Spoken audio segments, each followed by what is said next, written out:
नमस्ते साथीहरू, आज म तपाईहरुको लागि एकदम ट्रेडिसनल तरिकाको गोन्दको लड्डु बनाउने रेसिपी लिएर आएको छु। हजुरहरु पनि घरमा बनाएर ट्राई गर्नु होला।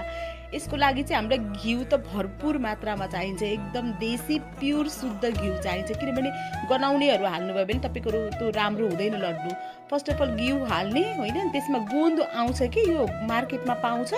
तपाईले गोन्द भनेर माग्नु भयो भने दिन्छ।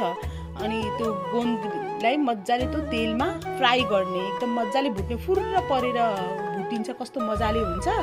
अनि त्यसपछि त्यो मजाले भुटिसक्ने गोन्दलाई, अनि मेन चाहिँ यो गोन्दको लड्डुमा गोन्द चाहिँ एकदम अनिवार्य चाहिन्छ के, गोन्द हुनै पर्छ।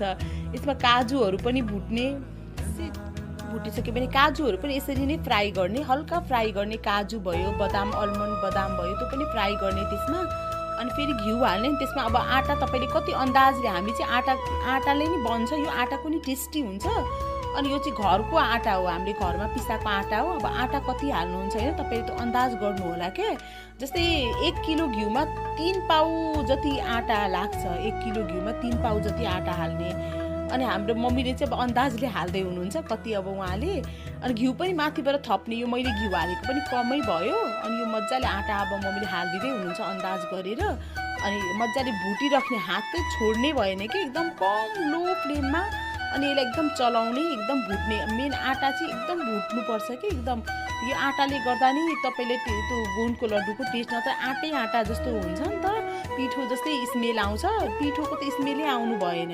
अनि त्यो घिउमा यस्तो मजाले त्यो आटा यति मजाले हल्का हल्का गरेर भुट्ने। आँच एकदम लो फ्लेम, एकदम लो फ्लेम। यो 1 घण्टा लाग्छ तपाईले यो भुट्न। हेर्न चाहिँ कस्तो इजी लाग्छ नि त, 1 घण्टा जति लाग्छ यो भुट्न। म चाहिँ मजाले भुट्दैछु, भुट्दै पनि छु, भिडियो पनि बनाउँदैछु। हात पनि दुख्छ क्या यो यस्तरी त्यो चलाउँदाखेरि नि, कस्तो तपाईको हातै दुख्छ। तर एकदम बिस्तारै बिस्तारै भुट्ने। अनि म चाहिँ यो भुट्न नि धेरै टाइम लाग्छ क्या। मेन यसमा त आटै भुट्न चाहिँ कस्तो अलिक टाइम लाग्छ। अनि यो मजाले अब भुट्दैछु म, बिस्तारै बिस्तारै गरेर भुटिराखेको छु। अनि यता चाहिँ यो हामीले त्यो फ्राई गरेको काजु चिनीहरू छ नि, त्यो सबै हामीले माने त्यो काजुलाई पनि हल्का मैले मिक्सरमा नै घुमाइदिएँ। र त लोरोले कुटेर हुन्छ नि, हल्का हल्का त्यो खुरदुरा टाइपको कुट्न पनि सकिन्छ। अनि त्यहाँबाट मैले सबै लगेर हल्का यो चिनी, यो मैले चाहिँ चिनी पिसेको, पुरा मैदा जस्तै पिसेको छु चिनी पनि। अनि मैले अब काजुलाई हल्का खुरदुरा पारेर 1-2 चोटि मात्रै सरेर चलाउने। ठ्याक्कै आन्टी पनि आउनु भएछ। आन्टी चाहिँ राई ड्रेस लाउनु भएको थियो, कस्तो राम्रो देखिनु भएको थियो। उहाँ पनि हेर्न आउनु भएको थियो कसरी बन्दैछ भनेर।